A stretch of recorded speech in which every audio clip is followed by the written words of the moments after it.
Red టీవీలో మీ వ్యాపార ప్రకటనల కోసం ఈ నంబర్ని సంప్రదించండి. Hi viewers, welcome to our channel. Chandrababu Naidu గారు ఈ అసైన్ భూములకు సంబంధించి కుంభకోణంలో ఆయన్ని ఛార్జ్ షీట్లు దాఖలు చేయడం జరిగింది సిఐడి వాళ్ళు. సో అసలు ఎందుకు ఇందులో ఏం కుంభకోణం జరిగింది, మరి కేసు ఎక్కడి వరకు వెళ్ళొచ్చు? మరి గత సంవత్సరం నుంచి కూడా చూస్తున్నాం చంద్రబాబు గారి మీద వరుస కేసులు అయితే నమోదవుతూ వస్తున్నాయి. మరి ఈ టైంలో ఎలక్షన్స్ టైంలో ఆయన అరెస్ట్ చేసే అవకాశం ఉంది. అసలు ఏం కేసు?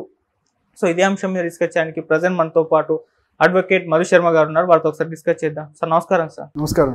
సార్ ఏంటి సార్ చంద్రబాబు గారి పైన నమోదైన కేసు ఏంటి? అంటే 4,400 కోట్ల స్కామ్ జరిగిందని అంటున్నారు. మరి ఛార్జ్ షీట్ కూడా దాఖలు చేయడం చూస్తున్నాం సిఐడి వాళ్ళు. మరి ఇది ఏం చెప్తారు సార్ దీని గురించి?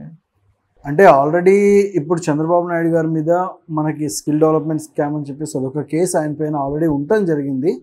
దాంతోపాటుగా ఏపీ ఫైబర్ గ్రిడ్ కేసు కూడా, అంటే 2 కేసెస్ ఆల్రెడీ సైమల్టేనియస్గా చంద్రబాబు నాయుడు గారి మీద రన్ అవుతున్న తరుణంలో అందులో వాళ్ళు పెట్టినటువంటి పలు సెక్షన్ల మీదుగా ఆయన సుప్రీంకోర్టు వరకు వెళ్ళి బెయిల్ తెచ్చుకోవడం కూడా జరిగింది. అవన్నీ మనం ఇవన్నీ తెలిసిన ఫ్యాక్ట్సే. వాళ్ళు 409 ఒకటి పెట్టాలని చూడటము, వీటన్నిటి మీద సెవరల్ క్రిమినల్ అఫెన్సెస్ ఆయన మీద పెట్టి ఆయన్ని ఉక్కిరి బిక్కిరి ఆడకుండా చేయాలి, బయటికి రాకుండా చేయాలి అని చెప్పి ఇవి పెట్టడం జరిగింది. అయితే నిన్న సిఐడి వారు దాఖలు చేసినటువంటి సరికొత్త ఛార్జ్ షీట్లో అసైన్డ్ భూముల స్కామ్కి సంబంధించి, అంటే ఎప్పుడైతే రాజధాని కట్టాలి ఏపీలో అని డిసైడ్ అయ్యారో 2014 నుంచి 2015కి వచ్చిన జీవోని బేస్ చేసుకొని 2014లో గవర్నమెంట్ ఫామ్ అయినప్పుడు 2015 జనవరి 1న జీవో నెంబర్ 1 ఒకటి ప్రభుత్వం రిలీజ్ చేయడం అయింది. అంటే దాంట్లో భూముల్లో పూలింగ్ కానీ ఏదైనా ల్యాండ్ తీసేసుకోవాలి అసైన్ భూములకు కూడా సంబంధించి జీవో 141 మధ్య, ఈ రెండింటి మధ్య ఉన్నటువంటి కాన్ఫ్లిక్ట్కి సంబంధించిందే ఈ వివాదం అని చెప్పవచ్చు. అయితే ఇందులో ముఖ్యంగా మనం అభియోగాల్లో చూసినట్లయితే దగ్గర 4,000 కోట్ల పైన స్కామ్ ఇది ఆల్మోస్ట్ అని చెప్పడం జరుగుతుంది. 4,400 ఆల్మోస్ట్ ఇన్వాల్వ్డ్, ఒక 1,100 ఎకరాల భూములు ఇన్వాల్వ్ అయి ఉన్నాయి. ఇవన్నీ అసైన్డ్ భూములు. ఈ అసైన్డ్ భూములని అప్పటి మాజీ ముఖ్యమంత్రి గారు, ఆంధ్రప్రదేశ్ మాజీ ముఖ్యమంత్రి గారు చంద్రబాబు నాయుడు గారు, తనతో పాటుగా మాజీ మంత్రి నారాయణ విద్యా సంస్థల చైర్మన్ నారాయణ గారు ఒకళ్ళు, అక్కడ tahsildar plus Ramakrishna housing finance అనేటువంటి ఒక కంపెనీ ఎండి గారు, ఈ నలుగురు ఇన్వాల్వ్ అయ్యి ఈ అఫెన్సెస్ కమిట్ చేశారు. వాళ్ళ దళారులు, వాళ్ళ ఏజెంట్స్ ఏవైతే భూములు ఎస్సీ ఎస్టీ బీసీల నుంచి ఉన్నటువంటి అసైన్డ్ భూములు ఏవైతే ఉన్నాయో వీటిని ఒక్కొక్క ఎకరాన్ని 2 లక్షల నుంచి 5 లక్షల చొప్పున పర్చేస్ చేసి వాటికి సేల్ డీడ్లు సృష్టించి, అంటే వాటికి సేల్ డీడ్లు తయారు చేసి ఆ సేల్ డీడ్ల మీదుగా జీపీఏ అంటాం అన్నమాట, జనరల్ పవర్ ఆఫ్ అటార్నీని క్రియేట్ చేసి ఆ జనరల్ పవర్ ఆఫ్ అటార్నీ వాళ్ళ బినామీల పేర్ల మీదుగా మార్చుకొని ఆ రిజిస్ట్రేషన్ ప్రాసెస్ కంప్లీట్ చేసి వాటికి డబ్బులు తెచ్చుకునే విధంగా కూడా వాళ్ళు ఆ ప్లాన్ చేసుకొని ఇన్వాల్వ్ అయ్యారని చెప్పేసి మెయిన్ అభియోగం. అంటే ఇక్కడ గవర్నమెంట్ ఆరోపించేది ఏంటంటే, ఇప్పుడు ఉన్న గవర్నమెంట్ ఆరోపించేది అంటే అసైన్డ్ భూముల క్రయ విక్రయాలకి ఎటువంటి అనుమతులు లేవు. అంటే వాటిని అమ్మడానికి కానీ కొనడానికి కానీ ఎటువంటి వాళ్ళకి అధికారాలు లేవు. ఈ అసైన్డ్ భూములని ప్రభుత్వం అయినా సరే ప్రైవేట్ పార్టీలు అయినా సరే తొందరగా అమ్మలేరు, కొనలేరు. సో అలాంటి అసైన్డ్ భూముల విషయంలో తొందరపడి వీళ్ళు ఏం చేశారంటే గ్రామాల రిలవెంట్ ఏరియాస్ నియర్ బై ఉన్న గ్రామాల్లోకి వెళ్ళి ఆ ప్రజల్ని భయభ్రాంతులకి గురి చేసి కేవలం ఆ అసైన్డ్ భూములని వీళ్ళకి కన్వర్ట్ అయ్యేలా చేయమని ఫోర్స్ చేసి రాయించుకున్న భూములు, అవి స్వచ్ఛందంగా తీసుకున్నవి కాదు. సో ఇటువంటి అసైన్డ్ భూములకు కూడా ప్రభుత్వం పరిహారం చెల్లించింది.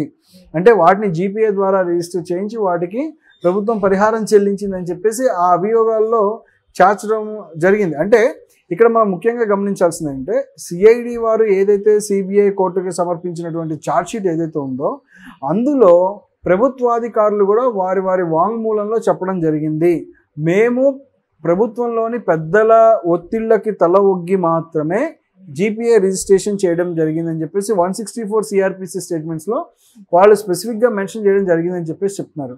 సో ఒకవేళ నిజంగా ప్రభుత్వాధికారులు వాంగ్మూలం ప్రకారం అది నిజంగా అసైన్డ్ భూములు అధికారుల ఒత్తిళ్ళక మంత్రుల ఒత్తిళ్ళకి తలొగ్గి ఇచ్చుంటే కనుక ఆ ఎక్స్టెంట్ వాళ్ళందరూ లైబుల్ అయ్యేటువంటి ప్రమాదం ఉంది.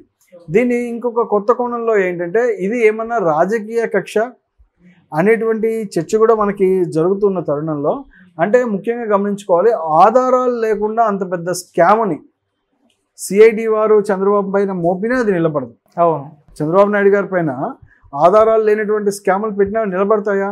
సో ఖచ్చితంగా సిఐడి వాళ్ళు వాళ్ళకి అప్రోప్రియేట్ ప్రూఫ్స్ వాళ్ళ దగ్గర ఉండాలి. ప్లస్ ఇదిగాక ఈ నారాయణ విద్యా సంస్థల నుంచి ఆ Ramakrishna housing limited private limited కంపెనీకి ట్రాన్స్ఫర్ అయినటువంటి నిధులు ఏవైతే ఉన్నాయో ఆ నిధుల విషయంలో కూడా మాకు క్లారిటీ రావాల్సి ఉన్నాయి. దగ్గర 16 కోట్లు 17 కోట్ల నిధులు ట్రాన్స్ఫర్ అయినాయి అని చెప్పేసి చెప్తున్నారు. సో వాటి మీద కూడా క్లారిటీ లేవు అని చెప్పేసి చెప్తున్నారు. సో ఇవన్నీ చాలా రిలవెంట్ ఉన్న అంశాలు. వీటన్నిటిని సిఐడి వారు ఎప్పుడైతే ప్రూవ్ చేయగలుగుతారో అప్పుడే ఈ అభియోగాలన్నీ రుజువైనట్టు. సో సాక్ష్యాధారాలన్నీ పూర్తిగా విచారించాల్సి వస్తుంది. వీళ్ళు మోపినటువంటి ఏవైతే అభియోగాలు ఉన్నాయో వాటన్నిటికీ ఖచ్చితంగా డాక్యుమెంటరీగా ఎవిడెన్షియల్ ప్రూఫ్ కావాల్సి వస్తుంది. ప్రూఫ్ లేని తరుణంలో ఇవేవి నిలబడవు, ఎక్కడికక్కడ వీగిపోయేటువంటి కేసెస్ కానీ మిగిలిపోతాయి. అంటే మనం ఈ తెలుగు రాష్ట్రాల్లో ఎన్నో ఎలక్షన్స్ చూసాం. ఎలక్షన్స్ ముందు ఈ సింపతి క్రియేట్ చేసి ఓట్లు సాధించిన పార్టీలని చాలా చూసాం. అంటే మనకి బాగా క్లిక్ అయిన రెండే అంశాలు తెలుగు రాష్ట్రాల్లో.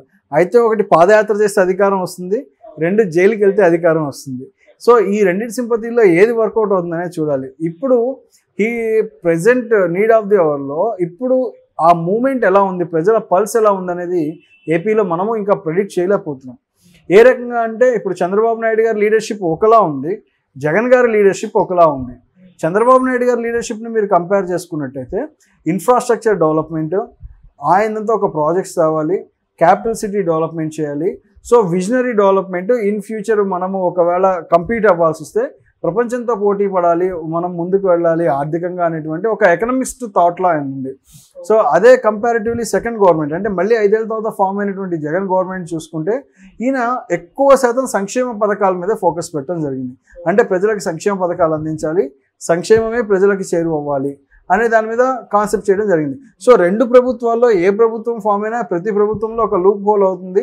ఒక ప్రభుత్వం ఓడిపోయి ఇంకొక వాళ్ళు అధికారంలోకి వచ్చినా, ఒక పార్టీ ఓడిపోయి ఇంకో పార్టీ అధికారంలోకి వచ్చినా ఈ కక్ష సాధింపు చర్యలు అనేవి జరుగుతూనే ఉంటాయి. ఆ రొటీన్ వర్క్లో భాగమే కానీ అవినీతి జరిగింది లేదు అన్నది ప్రూవ్ చేయాల్సి వస్తుంది. ఇక్కడ మనం వేచి చూడాల్సింది ఏంటంటే ఏపీలో ప్రజలు ఏది స్వాగతిస్తారు? ఐదర్ విజనరీ ఇన్ఫ్రాస్ట్రక్చర్ డెవలప్మెంట్ గ్రోత్ని స్వాగతిస్తారా, లేదా ఇప్పుడున్న సంక్షేమాన్ని, వాళ్ళకు కోరుకున్న సంక్షేమాన్ని ప్రజలు ఆమోదిస్తారా? ఈ రెండింటి మధ్య జరిగే సంవాదం ఇప్పుడు జరిగే ఎలక్షన్స్గా మనం పరిగణించవచ్చు.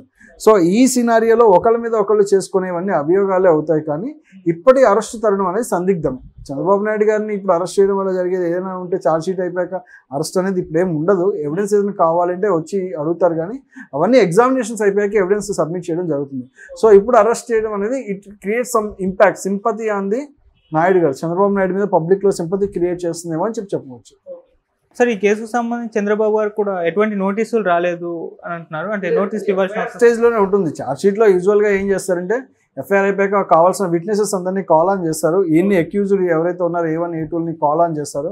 కాల్ ఆన్ చేసి వాళ్ళ స్టేట్మెంట్స్ అని ఎంక్వైరీ చేయడానికి ఉంటారు. ఇప్పుడు ఛార్జ్ షీట్ ఫ్రేమ్ చేశాక కూడా ఈ విట్నెసెస్ ఫ్రేమ్ బేస్ చేసుకొని ఎవరైతే వాంగ్మూలాలు ఇస్తారో, ఎవరైతే ఏమేమి చెప్తారో పోలీస్ వారికి చెప్పేటువంటి స్టేట్మెంట్ని బేస్ చేసుకుని ఛార్జ్ షీట్ ఫ్రేమ్ చేయడం జరుగుతుంది. ఆ చెప్పినటువంటి స్టేట్మెంట్స్కి ఏవైతే ఉన్నాయో వీళ్ళు ఎవిడెన్సెస్ కలెక్ట్ చేయాలి. ఎవిడెన్స్ లేకుండా అభియోగాలు నిలిపితే ఎంతవరకు నిలబడతాయి? 80% నిలబడవు. సో వీటికి వీళ్ళు ఎవిడెన్సెస్ పెడితేనే అవి ముందుకెళ్తాయి, లేకపోతే అవి సక్సెస్ అవ్వని చెప్పాలి.